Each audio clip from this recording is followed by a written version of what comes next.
our era was the greatest. Oh, Michael Jordan was the greatest. Nobody could ever be greater than Michael Jordan, right? Okay, and then you turn around, but in your era, LeBron James sitting there, he holding every single basketball record. I mean, every single one of them. And you're looking at a Kevin Durant and you're looking at a Steph Curry. But then when y'all say who the greatest, y'all talk about the guy that gave you some shoes and, Yep. gave you some. Isiah Thomas just lost it after LeBron James and Kevin Durant openly mocked his legacy. One of the most decorated point guards in basketball history finally snapped. And what he just said has the entire NBA world in absolute chaos. The disrespect has been building for years. The subtle jabs, the convenient memory loss, the all-time lists that somehow forget about a two-time champion and Finals MVP.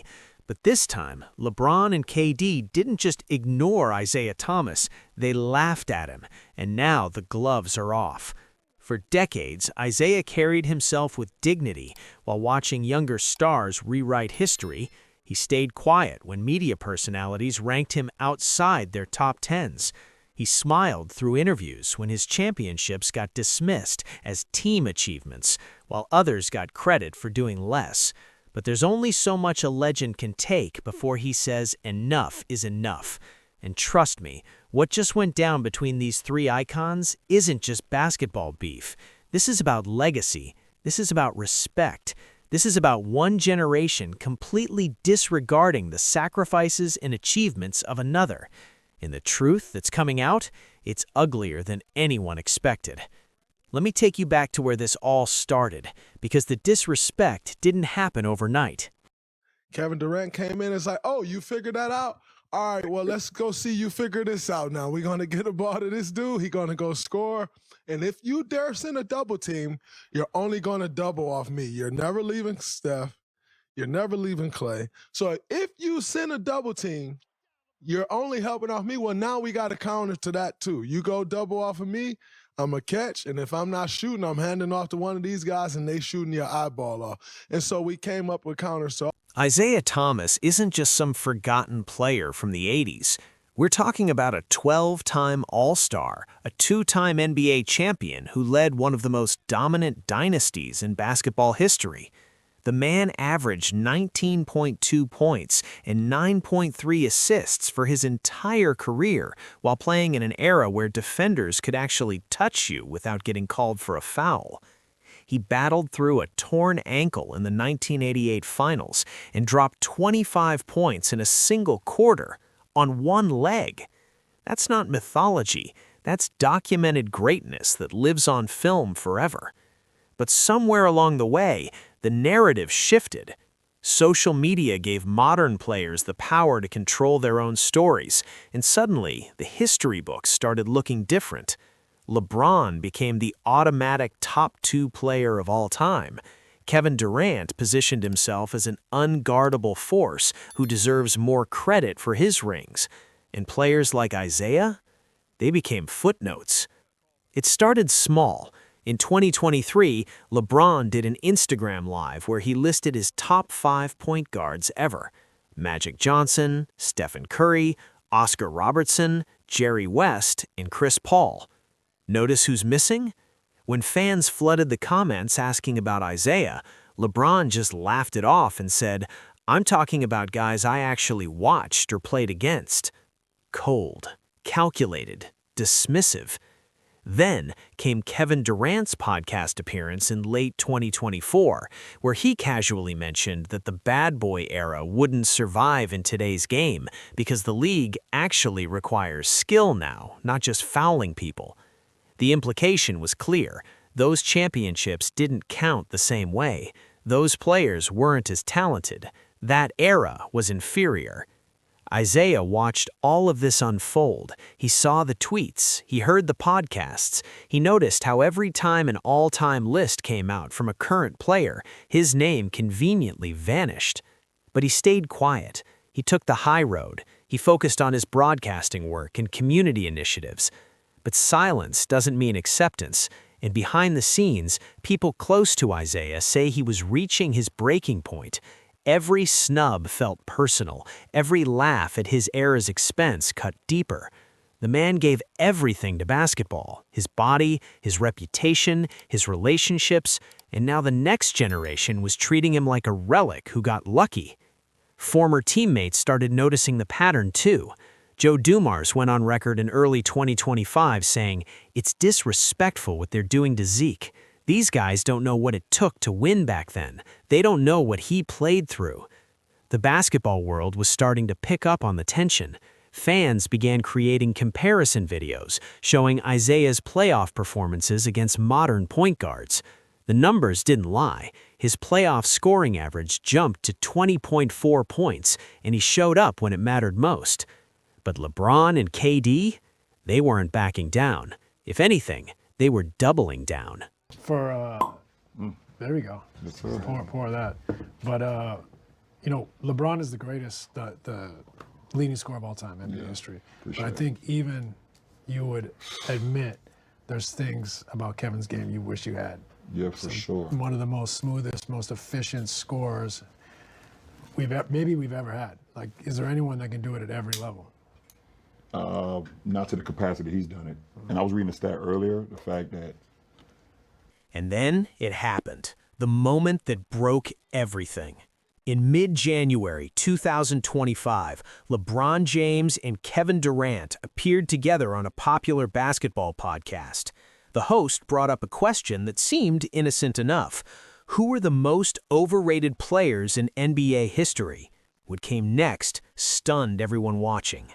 LeBron leaned back in his chair, grinning, and said, "Man, you know who people try to put in these conversations that don't belong? Some of these dudes from the 80s who played in a 7-team league, basically." The room erupted in laughter. Kevin Durant jumped in immediately.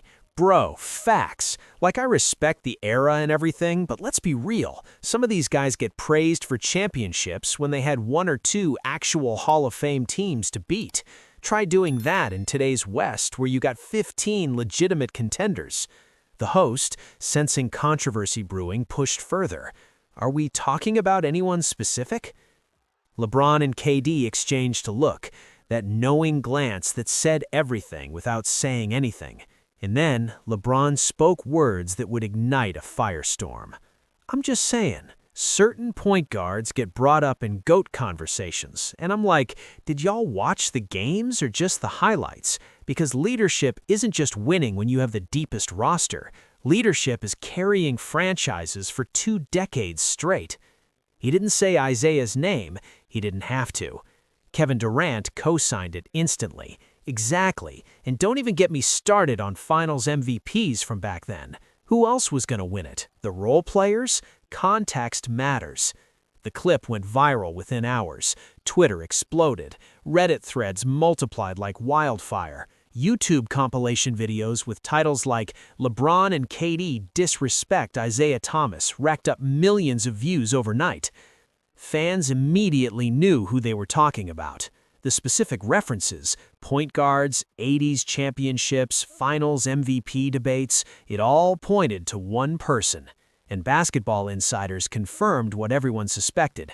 This was aimed directly at Isiah Thomas. Former players started weighing in immediately. Charles Barkley addressed it on TNT that same night. "That's disrespectful, man. Isiah Thomas is a champion, a real champion. These guys today don't understand what it took to win in that era." Reggie Miller, who battled against Isiah countless times, tweeted, "Zeke would have dropped 30 on both of them in their primes and talked trash the entire time. Put some respect on his name." But the most telling reaction? The silence from Isiah himself. For 3 days, nothing. No tweets, no public statements, no defensive interviews. People close to the situation say Isiah was in disbelief. He couldn't believe that 2 players he'd supported publicly, 2 players he'd praised in interviews, would disrespect him so openly. He'd called LeBron one of the greatest ever multiple times. He'd defended KD during the Warriors controversy. And this is how they repaid him? On day 4, everything changed.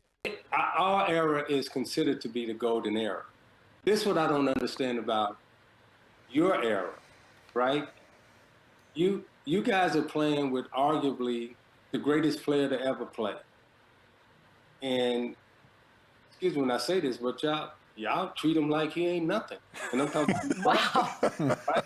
Y'all act like, well, y'all instead of pubbing y'all era up, y'all. Isiah Thomas didn't tweet. He didn't subtweet. He didn't leak information through anonymous sources. He walked into a scheduled interview with a major sports network, sat down, and declared war. The interviewer started with a softball question about his thoughts on the current NBA season. Isiah's response immediately went off script. Before we talk about this season, I need to address something. I've been quiet for too long while people who've never won the way I've won question my legacy. LeBron James and Kevin Durant want to talk about overrated. Let's talk about it. You could feel the energy shift in the room. This wasn't rehearsed. This wasn't corporate Isiah. This was raw emotion from a man who'd been pushed too far. I won 2 championships as the undisputed leader of my team, not joining super teams, not recruiting all-stars to come save me. I earned those rings by going through Larry Bird, Magic Johnson, and Michael Jordan in their primes. Who did they have to beat? He wasn't done. LeBron wants to talk about carrying franchises. I respect his longevity, I do, but let's be honest about something. He's played in an era where you can't hand check, you can't play physical defense, and the offensive player gets every single call. I played when basketball was actually competitive, when you had to earn your buckets. The interviewer tried to interject, but Isiah kept going. And Kevin Durant? One of the most talented scorers I've ever seen, absolutely. But don't sit on a podcast and mock finals MVPs when you won yours playing with 3 other All-Stars. Don't talk to me about context when you joined a 73-win team. But wait, because what Isiah said next made even his own supporters uncomfortable, and you need to hear this. You know what the real difference is between my era and theirs? We didn't pick and choose our battles. We didn't form alliances with our rivals. We tried to destroy each other, and then we shook hands when it was over. Today's NBA is about friendships in business deals. My era was about legacy in competition. So when they laugh about players from the 80s, they're really laughing about standards they could never meet. The interview clip went nuclear. Within an hour, it was trending worldwide. Hashtag Team Isiah and hashtag Team 2 championships leading my team. Finals MVP, Hall of Fame. I earned every ounce of respect I have. If that's not good enough for the next generation, that says more about them than me.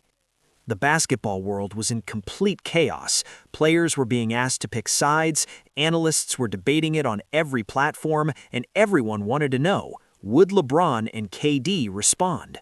The internet does what the internet does best. It brought the receipts. Within 24 hours of Isiah's interview, basketball fans and historians started flooding social media with evidence supporting his claims, and some of it was devastating for the LeBron and KD argument. First came the playoff statistics breakdown. Analysts pulled Isiah's postseason numbers during his championship runs and compared them to LeBron and KD's finals performances. The results surprised even casual fans. In 1989 playoffs, Isiah averaged 20.4 points and 8.3 assists while sweeping prime Magic Johnson and the Lakers. In 1990, he did it again, 21.2 points per game in the finals against a Portland team that had multiple All-Stars. But here's what really caught people's attention. Isiah's teams never had another player average more than 18 points in those final series. He was the clear alpha, the unquestioned leader. Compare that to some of LeBron's championships where Dwayne Wade, Kyrie Irving, or Anthony Davis shared the offensive load. Compare it to KD's Warriors titles, where he played alongside Steph Curry, Klay Thompson, and Draymond Green. Former NBA champion Chauncey Billups weighed in on his podcast. I've studied Isiah my whole career. He didn't have the luxury of load management. He didn't have the luxury of super teams. What he did was pure leadership and will. Y'all better recognize. Then came the defensive comparisons. Fans pulled up footage of Isiah guarding Magic, Jordan, and Bird, 3 of the greatest offensive players ever. Then they compared it to the defensive intensity LeBron and KD face in today's game, where isolation defense has been virtually eliminated by rule changes. One viral video showed Isiah getting physically hammered on drives with no fouls called, then cutting to modern games where superstars, anyone saying he's overrated, didn't watch us battle in the playoffs. That man feared nobody, and his championships are as legitimate as any in NBA history, period. Even Michael Jordan, who famously had beef with Isiah for years, gave a rare comment. "We had our differences, but Zeke was a warrior. You can't debate championships. You can't debate what he did on that court." The momentum was shifting. What started as a laughable mockery from LeBron and KD was now looking like a legitimate challenge to their own legacy narratives. Sports media personalities who'd initially dismissed Isiah's response started backtracking. Stephen A. Smith dedicated an entire segment to it. "I need to be honest, I underestimated how..." The results showed Isiah's 1989 and 1990 championship runs ranked in the top 15 hardest paths to a title in NBA history. Both of KD's Warriors championships ranked outside the top 30. LeBron's camps tried to fire back, pointing to his 2016 championship and finals record, but the damage was done.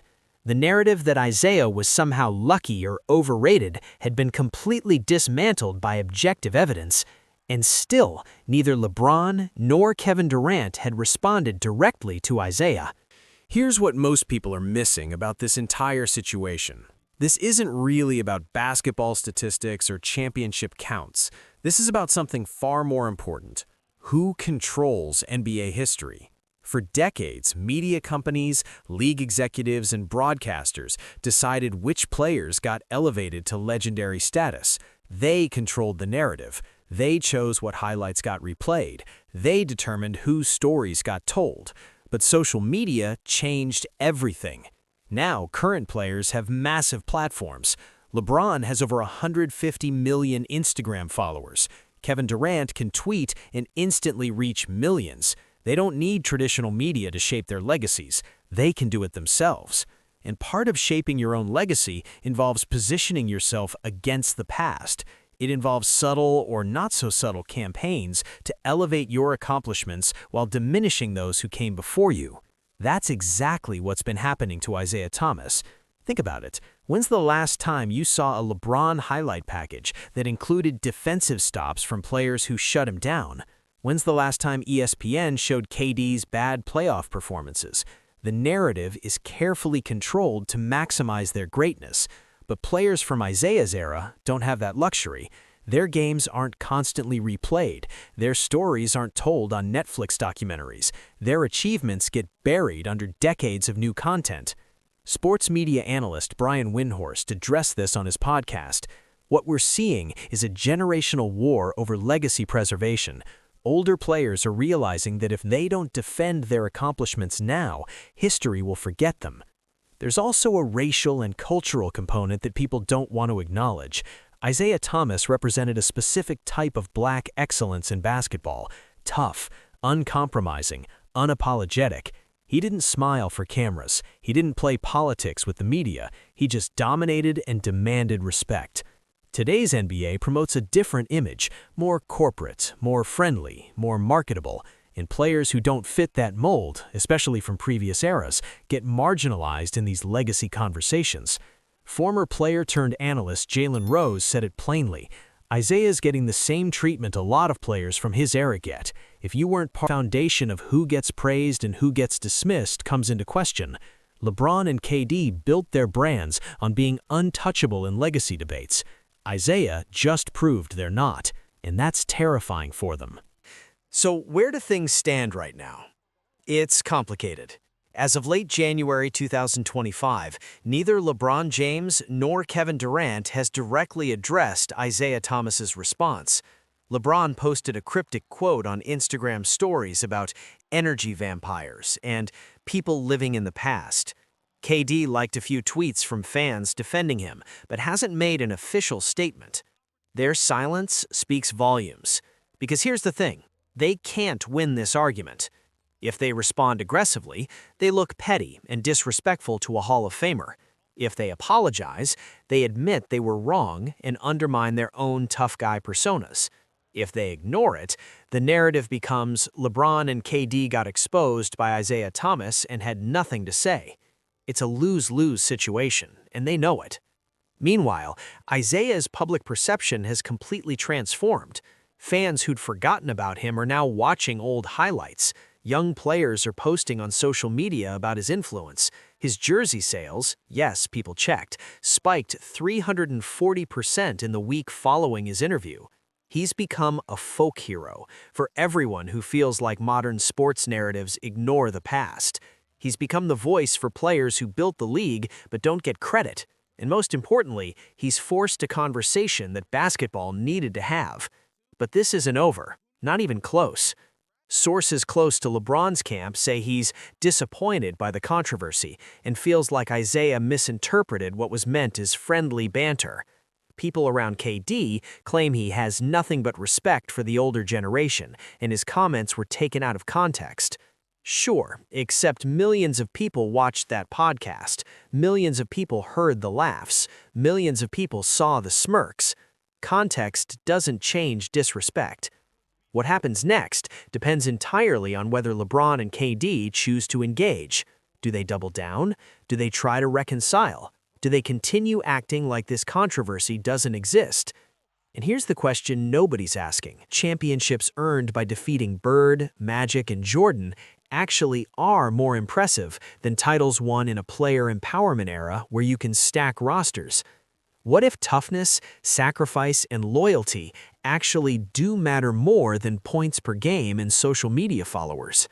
Other legends are watching this closely. You can bet players like Charles Barkley, Patrick Ewing, and Reggie Miller are taking notes.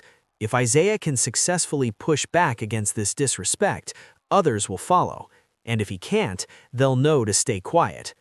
The permanent damage to these relationships is already done. There's no scenario where Isiah, LeBron, and KD appear together at an all-star event and laugh about this.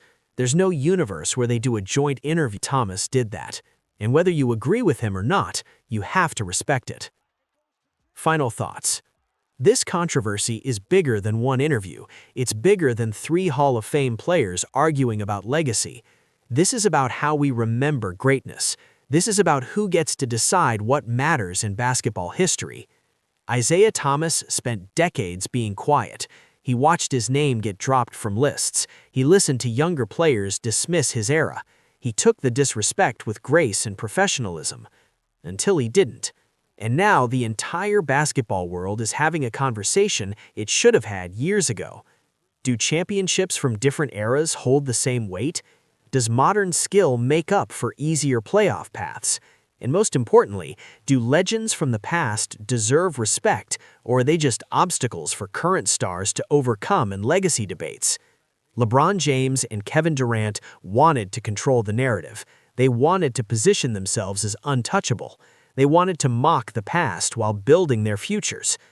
Isiah Thomas just reminded them that legends don't fade quietly. So here's my question for you. Who's right in this situation? Is Isiah defending his legacy, or is he just bitter that the game moved on without him? Do LeBron and KD owe him an apology, or were they just having an honest conversation that got misunderstood? Drop your thoughts in the comments, and be honest, because this debate isn't going away anytime soon.